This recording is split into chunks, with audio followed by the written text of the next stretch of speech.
അനുഗ്രഹിക്കപ്പെട്ട നല്ല സമയത്തിനായി ഞാൻ ദൈവത്തെ സ്തുതിക്കുന്നു, സ്തോത്രം ചെയ്യുന്നു. ദൈവവചനം ശ്രവിച്ചുകൊണ്ടിരിക്കുന്ന എല്ലാ ദൈവമക്കൾക്കും വീണ്ടും വരാമെന്ന് അരുളി ചെയ്തവനായ കർത്താവായ യേശു ക്രിസ്തുവിൻ്റെ ധന്യനാമത്തിൽ ഞാൻ എൻ്റെ സ്നേഹവന്ദനം അറിയിക്കുന്നു. ഇന്നത്തെ അല്പസമയത്തെ ചിന്തയ്ക്കായി യെശയ്യാ പ്രവചനം 48 അധ്യായം 18 വാക്യം നമുക്ക് വായിക്കാം. അയ്യോ, നീ എൻ്റെ കൽപ്പനകളെ കേട്ടനുസരിച്ചെങ്കിൽ കൊള്ളായിരുന്നു. എന്നാൽ നിൻ്റെ സമാധാന നദി പോലെയും നിൻ്റെ നീതി സമുദ്രത്തിലെ തിര പോലെയും ആകുമായിരുന്നു. അനുഗ്രഹിക്കപ്പെട്ട ഒരു വേദവാക്യമാണ് നാം കേട്ടത്. ബൈബിളിലുള്ള ദൈവത്തിൻ്റെ നിയമങ്ങളെല്ലാം നാം അനുസരിക്കണം.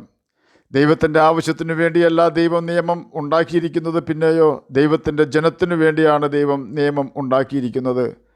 അനുഗ്രഹത്തിൻ്റെ പാതയിൽ കൂടി നാം യാത്ര ചെയ്ത് നാശം വിട്ടൊഴിഞ്ഞ് ദൈവാനുഗ്രഹം പ്രാപിക്കുവാനും സമാധാനത്തിൽ ജീവിക്കുവാനും ദൈവത്തിൻ്റെ നിയമങ്ങൾ നാം അനുസരിക്കുന്നതിൽ കൂടി സാധ്യമായി തീരുന്നു. ദൈവത്തിൻ്റെ പ്രതിയോഗിയായ സാത്താൻ നമ്മുടെ അനുഗ്രഹങ്ങളും സമാധാനവും നിത്യജീവനും നഷ്ടപ്പെടുത്താതിരിക്കുന്നതിനു വേണ്ടിയാണ് ദൈവം നമുക്ക് അഗ്നിമയമായ പ്രമാണം തന്നിരിക്കുന്നത്. ബൈബിളിലെ ആദ്യ 5 പുസ്തകങ്ങളിലാണ് ആ പ്രമാണങ്ങൾ മുഴുവൻ എഴുതിയിരിക്കുന്നത്. ബൈബിളിലെ മറ്റേത് പുസ്തകങ്ങളും ബൈബിളിലെ ആദ്യ 5 പുസ്തകങ്ങളോട് കൂറും വിധേയത്വവും പുലർത്തുന്നതായിരിക്കും. അതിനെതിരെ എഴുതിയിരിക്കുന്ന മറ്റേതെങ്കിലും ബൈബിൾ ഉണ്ടെങ്കിൽ അത് സാത്താന്യമാണെന്ന് നാം ഓർക്കണം. ന്യായപ്രമാണമായ ഉൽപ്പത്തി, പുറപ്പാട്, ലേവ്യ, സംഖ്യ, ആവർത്തന എന്നീ 5 പുസ്തകങ്ങളിലെയും ദൈവത്തിൻ്റെ പ്രമാണങ്ങളെ ദുർബലമാക്കി എഴുതിയിരിക്കുന്ന ഒരു പുസ്തകം യഹൂദന്മാർക്ക് ഉണ്ടായിരുന്നു. ആ പുസ്തകത്തെ യഹൂദന്മാർ വിളിച്ചിരുന്നത് ട്രഡീഷൻ എന്നും പാരമ്പര്യമെന്നും പൂർവന്മാരുടെ സമ്പ്രദായം എന്നും എല്ലാം ആയിരുന്നു. അതിലെ എഴുത്തുകൾ വായിക്കുമ്പോൾ ന്യായപ്രമാണമാണെന്ന് നമുക്ക് തോന്നും. എന്നാൽ ന്യായപ്രമാണത്തെ ദുർബലപ്പെടുത്തിക്കൊണ്ടായിരുന്നു പാരമ്പര്യത്തിലെ എഴുത്തുകൾ എല്ലാം. പാരമ്പര്യത്തെ ന്യായപ്രമാണത്തിൻ്റെ വ്യാഖ്യാന പുസ്തകമെന്ന പേരിലാണ് ജനം ചിന്തിച്ചിരുന്നത്. മത്തായി എഴുതിയ സുവിശേഷം 5 അധ്യായം 21 വാക്യത്തിൽ ഇപ്രകാരം രേഖപ്പെടുത്തിയിരിക്കുന്നു: കൊല ചെയ്യരുത് എന്നും ആരെങ്കിലും കൊല ചെയ്താൽ ന്യായവിധിക്ക് യോഗ്യനാകുമെന്നും പൂർവന്മാരോട് അരുളി ചെയ്തത് നിങ്ങൾ കേട്ടിട്ടുണ്ടല്ലോ. ന്യായപ്രമാണത്തിലെ കൊല ചെയ്യരുത് എന്ന പ്രമാണത്തിൻ്റെ പാരമ്പര്യത്തിലെ വ്യാഖ്യാനമാണ് നാം ഇപ്പോൾ കേട്ടത്. യേശുവാണ് ഇത് പറയുന്നത്. ന്യായപ്രമാണത്തിൽ ഇപ്രകാരം രേഖപ്പെടുത്തിയിരിക്കുന്നു എന്നല്ല, പിന്നെയോ പൂർവന്മാരോട് അരുളി ചെയ്തത് നിങ്ങൾ കേട്ടിട്ടുണ്ടല്ലോ എന്നാണ് യേശു പറഞ്ഞത്. കൊല ചെയ്യുന്ന വ്യക്തികൾക്കും വ്യഭിചാരം ചെയ്യുന്ന വ്യക്തികൾക്കും ന്യായപ്രമാണം കൽപ്പിക്കുന്ന ശിക്ഷ മരണം മാത്രമാണ്. യാഗമില്ലാത്തതും വീണ്ടെടുപ്പ് വില മേടിക്കുവാൻ പാടില്ലാത്തതുമായ 2 പാപമാണ് കൊലപാതകവും വ്യഭിചാരവും.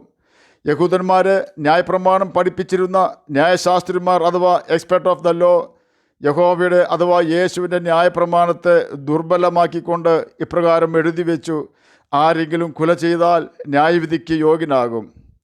ന്യായം വിധിക്കുന്ന ന്യായാധിപനെ കൈക്കൂലി മേടിച്ച് കൊല ചെയ്തവനെ വിട്ടയക്കുവാൻ കഴിയും വിധം ദൈവത്തിൻ്റെ ന്യായപ്രമാണത്തെ വ്യാജമാക്കി കളഞ്ഞു. കേട്ടുകഴിഞ്ഞാൽ ദൈവത്തിൻ്റെ ന്യായപ്രമാണമാണെന്ന് തോന്നും. എന്നാൽ ന്യായപ്രമാണവുമായി യാതൊരു ബന്ധവുമില്ലാത്ത മാനുഷിക നിയമമായിരുന്നു അവർ എഴുതി വച്ചിരുന്നത്. ന്യായപ്രമാണത്തെ മാറ്റി എഴുതി. അതുകൊണ്ടാണ് യിരെമ്യാ പ്രവചനം 8 അധ്യായം 8 വാക്യത്തിൽ ഇപ്രകാരം രേഖപ്പെടുത്തിയിരിക്കുന്നത്: ഞങ്ങൾ ജ്ഞാനികൾ, യഹോവയുടെ ന്യായപ്രമാണം ഞങ്ങളുടെ പക്കലുണ്ട് എന്ന് നിങ്ങൾ പറയുന്നത് എങ്ങനെ? ശാസ്ത്രിമാരുടെ കള്ള എഴുത്തുകോൽ അതിനെ വ്യാജമാക്കി തീർത്തിരിക്കുന്നു. ദൈവം വിഗ്രഹമുണ്ടാക്കരുത് എന്ന് പറഞ്ഞത് കാളക്കുട്ടിയെ ഉണ്ടാക്കരുത് എന്നാണ് എന്ന് ചിലർ പഠിപ്പിക്കുന്നുണ്ട്. ജനം അത് വിശ്വസിക്കുകയും ചെയ്യുന്നു. എന്നാൽ കാളക്കുട്ടിയുടെയും ആണിൻ്റെയും പെണ്ണിൻ്റെയും ഇടജാതികളുടെയും വിഗ്രഹമോ ഫോട്ടോയോ ഉണ്ടാക്കരുത്, സ്വർഗത്തിലെ ദൈവത്തിൻ്റെയും ഫോട്ടോയോ വിഗ്രഹമോ ഉണ്ടാക്കരുത് എന്നും ദൈവം ആവർത്തന പുസ്തകം 4 അധ്യായം 15 മുതൽ ഉള്ള വാക്യങ്ങളിലും പുറപ്പാട് പുസ്തകം 20 അധ്യായം 4 വാക്യത്തിലും രേഖപ്പെടുത്തിയിരിക്കുന്നു. അന്നുള്ള ന്യായശാസ്ത്രിമാർ ജനത്തെ പറഞ്ഞു പറ്റിച്ച് ദൈവവചനം അനുസരിക്കുന്നതിൽ നിന്നും അവരെ പിന്തിരിപ്പിച്ച് നരകയോഗ്യരാക്കി തീർത്തു. ഇന്ന് ഭൂമിയിലുള്ള 1500ഓളം ഭാഷയിൽ ബൈബിൾ ലഭ്യമാക്കി മനുഷ്യർക്ക് ദൈവം കൊടുത്തു. ഇനി നമുക്കാരും ബൈബിൾ വിശദീകരിച്ച് തരേണ്ട ആവശ്യമില്ല. ഏതൊരാൾക്കും മനസ്സിലാക്കാവുന്ന വിധം വളരെ ലളിതമായ ഭാഷയിൽ ദൈവത്തിൻ്റെ പ്രമാണം മനുഷ്യരുടെ കൈകളിൽ ദൈവം എത്തിച്ചിരിക്കുന്നു. നിനക്ക് നന്മയുണ്ടാകുവാനും നീ ദേശത്ത് ദീർഘായുസ്സോടെ ഇരിക്കുവാനും നീ നിൻ്റെ അപ്പനെയും അമ്മയെയും ബഹുമാനിക്കുക എന്ന വചനം ആർക്കാണ് മനസ്സിലാക്കുവാൻ ബുദ്ധിമുട്ടുള്ളത്? നാം ആ വചനം അനുസരിച്ചാൽ നിശ്ചയമായും നമുക്ക് സമാധാനവും സന്തോഷവും ദൈവത്തിൻ്റെ കരുതലും ഉണ്ടാകും. വിഗ്രഹത്തെ നീ ഉപേക്ഷിക്കുന്നുവെങ്കിൽ അലഞ്ഞു നടക്കേണ്ടി വരികയില്ല എന്ന് യിരെമ്യാ പ്രവചനം 4-ാം അധ്യായം 1-ാം വാക്യത്തിൻ്റെ അവസാന ഭാഗത്ത് രേഖപ്പെടുത്തിയിരിക്കുന്നു. എങ്ങനെ അലഞ്ഞു നടക്കേണ്ടി വരികയില്ല എന്നാണ് കർത്താവ് പറഞ്ഞിരിക്കുന്നത് എന്ന് നമുക്ക് ശ്രദ്ധിക്കാം. ദൈവത്തെ അന്വേഷിച്ച് നീ അലഞ്ഞു നടക്കേണ്ടി വരികയില്ല. സമാധാനം അന്വേഷിച്ച് നീ അലഞ്ഞു നടക്കേണ്ടി വരികയില്ല. നല്ല ഭാവി അന്വേഷിച്ച് നീ അലഞ്ഞു നടക്കേണ്ടി വരികയില്ല. മക്കളെ അന്വേഷിച്ച് നീ അലഞ്ഞു നടക്കേണ്ടി വരികയില്ല. ഏതെല്ലാം കാര്യങ്ങൾക്ക് വേണ്ടി നാം അലയുന്നുണ്ടോ അതിൽ നിന്നെല്ലാം ശാശ്വതമായ പരിഹാരം നമുക്കുണ്ടാകുവാനും ദൈവരാജ്യത്തിൽ പ്രവേശിക്കുവാനും ദൈവവചനം നാം അനുസരിക്കേണ്ടത് അത്യാവശ്യമാണ്. ബൈബിൾ അനുസരിക്കുന്ന വ്യക്തികൾക്ക് സമാധാനം നദി പോലെ ലഭിക്കും. അതുപോലെ തന്നെ നീതിയോടെ പ്രവർത്തിക്കുവാനേ അവർക്ക് കഴിയുകയുള്ളൂ. സമാധാനം ലഭിക്കുമെന്ന് മാത്രമല്ല, ബൈബിൾ അനുസരിക്കുന്ന വ്യക്തികളെ ദ്രോഹിക്കുവാൻ ആർക്കും കഴിയുകയില്ല. ആരും ദ്രോഹിക്കുകയില്ല എന്നല്ല ഞാൻ ഉദ്ദേശിച്ചത്. ആരെങ്കിലും നമ്മെ ദ്രോഹിച്ചാലും നമുക്ക് അവരുടെ ദ്രോഹം മൂലം നാശം വരുവാൻ കർത്താവ് സമ്മതിക്കുകയില്ല എന്നതാണ് യാഥാർത്ഥ്യം. 81-ാം സങ്കീർത്തനം 13 മുതൽ 16 വരെയുള്ള വാക്യങ്ങളിൽ ഇതിനെക്കുറിച്ച് വ്യക്തമായി രേഖപ്പെടുത്തിയിരിക്കുന്നു. അയ്യോ, എൻ്റെ ജനം എൻ്റെ വാക്ക് കേൾക്കുകയും ഇസ്രയേലിൻ്റെ വഴികളിൽ നടക്കുകയും ചെയ്തെങ്കിൽ കൊള്ളായിരുന്നു. ദൈവത്തിൻ്റെ കൽപ്പനകൾ അനുസരിക്കുന്നവർക്കുള്ള പ്രയോജനങ്ങളാണ് 81-ാം സങ്കീർത്തനം 14 മുതൽ 16 വരെയുള്ള വാക്യങ്ങളിൽ രേഖപ്പെടുത്തിയിരിക്കുന്നത്. വചനം അനുസരിക്കുന്നവരുടെ ശത്രുക്കളെ ദൈവം കീഴടക്കുമായിരുന്നു. ആരെല്ലാമാണ് നമ്മുടെ ശത്രു എന്ന് നാം മനസ്സിലാക്കണം. നമ്മെ കൊണ്ട് പാപം ചെയ്യിപ്പിക്കുന്ന കൂട്ടുകാർ നമ്മുടെ ശത്രുക്കൾ തന്നെയാണ്. കാരണം പാപം നമ്മെ ദൈവത്തിൽ നിന്ന് അകറ്റിക്കളയും, നിത്യനരകത്തിൽ നമ്മെ എത്തിക്കുകയും ചെയ്യും. അതിനാൽ പാപം ചെയ്യുവാൻ പ്രേരിപ്പിക്കുന്ന വ്യക്തികളിൽ നിന്നും നാം അകലം പാലിക്കേണ്ടത് ആവശ്യമാണ്. ദൈവത്തോട് നാം കൂടുതൽ അടുക്കുകയും വേണം. നമ്മുടെ ശുഭകാലം എന്നേക്കും നിൽക്കുവാൻ ദൈവം ഇടവരുത്തും. സന്തോഷം വരുമ്പോൾ നാം ദൈവത്തെ അനുസരിക്കാതിരുന്നാൽ നാം പ്രതീക്ഷിക്കാത്ത സമയത്ത് പ്രതികൂലങ്ങളാകുന്ന കൊടുങ്കാറ്റ് നമ്മുടെ നേരെ ആഞ്ഞടിക്കും എന്ന് ഓർക്കണം. ആയതിനാൽ എല്ലാ സമയത്തും ദൈവഭയത്തോടെ ജീവിക്കുകയും വചനം അനുസരിക്കുകയും ചെയ്യേണ്ടത് ഏറ്റവും അത്യാവശ്യമാണ്. മേത്തരമായ കോതമ്പ് കൊണ്ടാണ് ദൈവം വചനം അനുസരിക്കുന്നവരെ പോഷിപ്പിക്കുന്നത്. പാറയിൽ നിന്നുള്ള തേൻ കൊണ്ട് ദൈവം തൻ്റെ വചനം അനുസരിക്കുന്നവരെ തൃപ്തിപ്പെടുത്തും. തൃപ്തി തരുവാൻ ദൈവത്തിന് മാത്രമേ കഴിയൂ. നമ്മെ പോഷിപ്പിക്കുവാൻ ദൈവത്തിന് മാത്രമേ കഴിയൂ. എത്രമാത്രം കൂട്ടിവെച്ചാലും തൃപ്തി വരാത്ത അനേകം പേർ ലോകത്തിലുണ്ട്. എന്നാൽ ദൈവം ഒരു വ്യക്തിക്ക് തൃപ്തി കൊടുത്താൽ അരുതാത്ത ഒരു വഴിയും ആ വ്യക്തി സമ്പത്തുണ്ടാക്കുവാൻ തിരഞ്ഞെടുക്കുകയില്ല.